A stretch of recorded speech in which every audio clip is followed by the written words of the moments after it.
देखिए, हमारी जो इस डिपार्टमेंट के कंसर्न मिनिस्टर हैं हमारे सतीश शर्मा साहब, 14 अगस्त को हमारी उनके साथ मीटिंग हुई सेक्रेटेरिएट में और तकरीबन 1.5 घंटा वो मीटिंग चली, जिसमें बड़ी ही हमने इसमें टेक्निकल तरीक़ों पे बात की, किस तरीके से इसको कर्व किया जाए और ये मसला आखिर है क्या।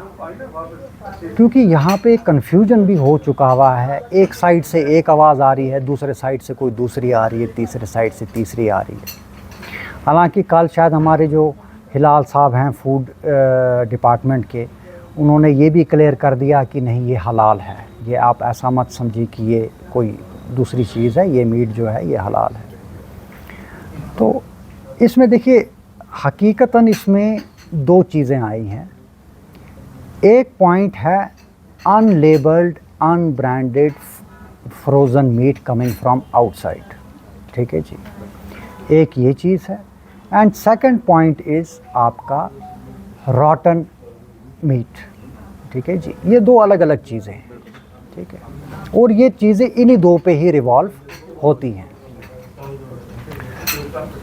देखिए, फूड सेफ्टी एक्ट एक है ऑल ओवर इंडिया में कि कोई भी चीज़ खाने की या पीने की जब वो एक पैकिंग में आ जाए तो उसकी एक तरीक़ेकार है, उसकी सेल का एक क्या तरीका है, उसमें जी लेबल होनी चाहिए और उस लेबल में कंपनी का नाम, उसका address, manufacturing date, expiry date, batch number, customer care number, email ID, FSSAI license number, ingredients and किस टेम्परेचर पे इसको कूलिंग इस पे रखनी है, ठीक है जी। ये जितना भी ये जो अनलेबल्ड अनब्रांडेड फ्रोज़न मीट आ रहा था, ये जो सारी सप्लाई जो हो रही थी, ये जो 18 रुपये का रिश्ता, 26 रुपये का कबाब, ये जो बन रहा था, ये सारा वही unbranded unlabelled frozen meet items जो हैं, जो आउटसाइड J&K से यहाँ पर आ रहे हैं, इनको प्रोसेस यहाँ पे किया जा रहा है और उसके बाद इनको आगे सेल के लिए भेजा जा रहा है। सेकंड इज़ जो आपका एक फ़ूड आइटम है, फ़ूड आइटम में सर कुछ ऐसी चीज़ें हैं जिसमें आपको कोल्ड चेन मेंटेन करनी होती है। मैं इसमें आपको एक एग्ज़ाम्पल दूं, जैसे एक आइसक्रीम है, आइसक्रीम की फैक्ट्री एक कोल्ड टेम्परेचर में आइसक्रीम बनाती है, फिर उसी कोल्ड टेम्परेचर में ये रेफ्रिजरेशन ट्रक में डाल देती है, वो उसी टेम्परेचर में यहाँ पे डिस्ट्रीब्यूटर के पास लाता है, वो उसी टेम्परेचर में उसको रात को रखता है, अगले दिन वो आगे दुकानों को या वो जो उनकी कार्ट्स हैं उनको सप्लाई कर देता है, वो उसी टेम्परेचर में है। अगर कहीं पे ये कोल्ड चेन ब्रेक हो गई 2 या 3 घंटे के लिए, तो आपकी उस माल की जो एजिंग है वो स्टार्ट हो जाएगी और वो ख़राब होना स्टार्ट हो जाएगा। तो कुछ केसेस ऐसे भी हैं कि जहाँ पे कोल्ड चेन जो है वो कहीं पे ब्रेक हुई, ठीक है जी, और वो जो मीट है वो सड़ गया, ठीक है कि नहीं, वहाँ पे भी है। कुछ केसेस कोल्ड चेन पे आए हैं और बाकी जो रॉ मटेरियल की जो हम बाहर की बात करें वो अनलेबल्ड अनब्रांडेड है, और कुछ केस ऐसा भी आया है जो अनलेबल और अनब्रांडेड थे, उनकी भी कोल्ड चेन जो है वो टूट गई, जिस वजह से उसमें स्मेल उड़ गई।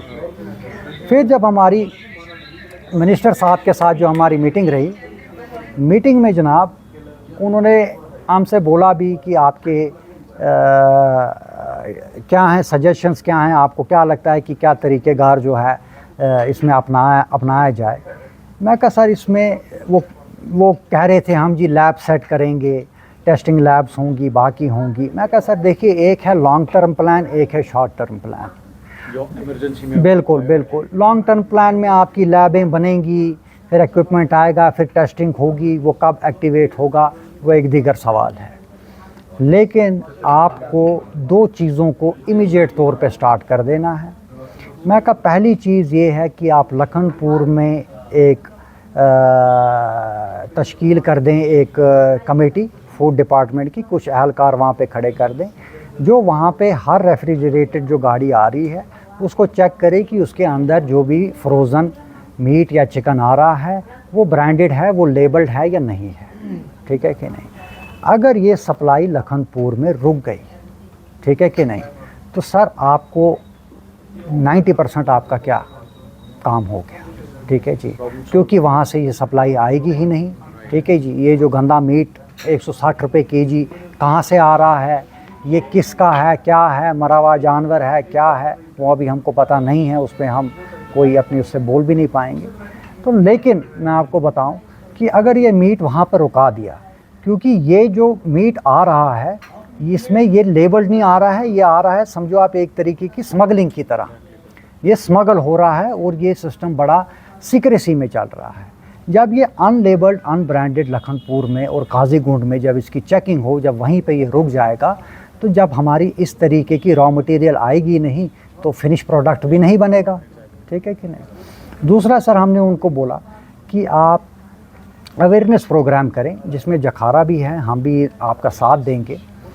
हम कोल्ड चेन की जो इम्प्लीमेंटेशन है कि कोल्ड चेन ब्रेक नहीं होनी चाहिए, उस पे हम जो हमारे यहाँ के इंडस्ट्री वाले हैं, जो जिनकी फूड इस्टेब्लिशमेंट्स हैं, ठीक है, हालांकि पता तो सबको है क्योंकि जो भी इस काम में है उसको पता है कि जी मुझे -18 पे इसको फ्रीज़ करके रखना है, ठीक है कि नहीं। तो वो चीज़ है कि अगर कहीं पे किसी की फूड चेन ब्रेक हो जाती है, ठीक है कि नहीं, तो वो लिहाजा उस मीट को डिस्ट्रॉय कर दे, और वो लायबल भी बने। बिल्कुल वो उसको ना रखे, वो उसको डिस्ट्रॉय करे। और देखिए ऐसा नहीं है, हमने बड़ा सुना जी फूड डिपार्टमेंट क्या कर रहा था, फूड डिपार्टमेंट क्या कर रहा था। सर फूड डिपार्टमेंट यहाँ होटलों की, रेस्टोरों की वक्तन बावक्तन उनकी हमारी चेकिंग होती थी, इंस्पेक्शनें होती हैं, हमारे सैंपल्स लिए जाते हैं, उनकी टेस्टिंग की जाती है, और साल में एक बार ही नहीं 5-5 6-6 बारी, ठीक है जी। अब ये जो सप्लाई होती थी 18 रुपये का रिश्ता, 25 रुपये का कबाब, ये जो सेल होती थी ये होती थी आपके जो स्ट्रीट वेंडर्स हैं, जो आपकी रेडी वेडियाँ आजकल आपने देखा होगा 4-5 साल में बहुत ये लग गई हैं। और इसमें जनाब आपके ये जो वाजवान के कुछ छोटी छोटी वो ढाबे टाइप दुकानें खुल गई हुई हैं क्या, वहाँ पे ये सप्लाई जो होता था। और वो ये जो स्ट्रीट वेंडर्स और ये जो ढाबे वाबे हैं, इनके पास कोई ना ही रजिस्ट्रेशन होती है फूड की, क्योंकि जब एक रेस्टोरेंट खुलता है उसको 4 किस्म के लाइसेंस लाने पड़ते हैं, वेट्स एंड मेजर से लाने पड़ते हैं, फूड से लाने पड़ते हैं, म्यूनसिपैलिटी से लाने पड़ते हैं, फसाई लाइसेंस लाने पड़ती है। इनको नहीं बनाने पड़ते, ये खोल देते हैं, किसी ने रेडी लगा ली, किसी ने दुकान में लाया, गर्म किया, वाजवान देना स्टार्ट हो गया। तो इसका डाटा भी फूड वालों के पास नहीं होता है। वो अपनी लॉग में जिन जिन का डाटा है क्या, उन्हीं की ही इंस्पेक्शंस चल रही होती हैं, उन होटलों के अंदर जो किचन्स हैं उनकी इंस्पेक्शंस चल रही होती हैं। तो शायद उन इंस्पेक्शंस में उनके दिमाग से शायद क्या ये चीज़ जो है बिल्कुल लार्जली किया जाता था, तो ये चीज़ निकल गई।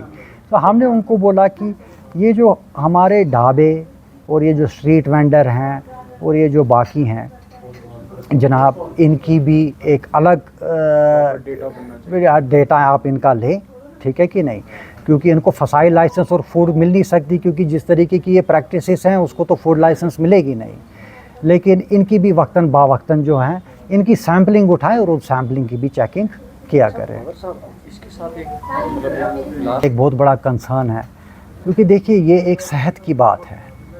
यहाँ की जो आवाम है, यहाँ के जो लोग हैं, ये कोई ऐसा नहीं है कि कहीं रोड बनानी है, कहीं पुल बनाना है, ठीक है जी, कहीं डंपिंग यार्ड बनाना है। ये मसला सेहत का है, ये मसला आपकी जान का है। हम ग़िज़ा खाते हैं जीने के लिए, ठीक है जी, और ये उसी खाने की ही बात आज हो रही है।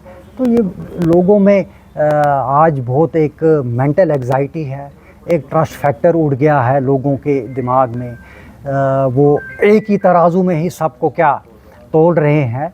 और जो कि मैं कुछ हद तक बोलूँगा कि ये मुद्दा ही ऐसा है कि इस पे सब इस ऐसे कंसर्न में क्या आ जाते हैं। हाँ, इस चीज़ को ब्रेक करने के लिए सर खाली एक ही है कि the day government will announce the ban of unlabelled and unbranded frozen item in Jammu and Kashmir, the whole thing is done.